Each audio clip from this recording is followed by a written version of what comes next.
Mua sister Rafet. Mua sister Rafet. Gbagbo nke Chukwu. Gbagbo nke Chukwu. Ụbọchị nke tata. N'ụbọchị nke tata. Enwerego m ndụ m nye. Werego m ndụ m nye. Ajụgo m ekwensu n'aka ọrịa niile. Ajụgo m ekwensu n'aka ọrịa niile. Ekwerego m na Jizọs bụ Alfa na Omega. Ekwerugo m na Jizọs bụ Alpha and Omega. Na Jizọs bụ orimiri atịatịa.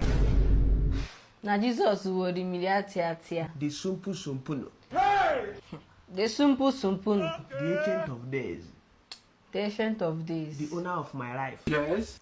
The owner of my life. Na mma na-aṅụ Jizọs ka mmiri. What are you saying?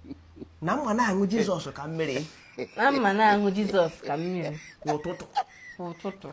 Kwa ehihie. Kwa ehihie. Kwa abalị. Kwa abalị. N'aha Jizọs Kraịst onye nwe anyị. N'aha Jizọs Kraịst onye nwe anyị. Amen. Amen.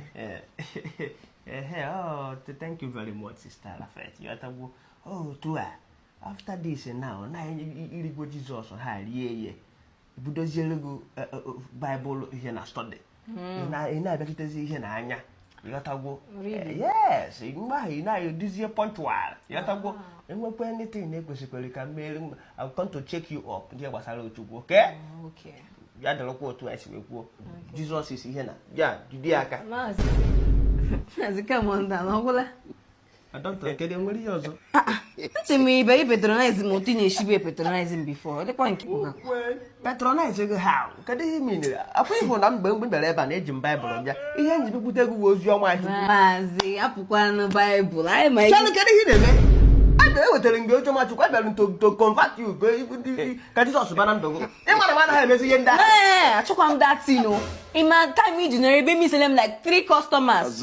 Maazị abeg climb bed or give me my full payment. At from that rubbish. Si ya ha ọsịsọ ịma na chere gwo charigwo m na azụ m eme ihe gbasara achanwụ ndị tin of ihe gbasara achanwụ na ya. Abịara ka iwere ka ịkwụsị ọrụ a. Ọ bịara ka ewere ndụ nwunye.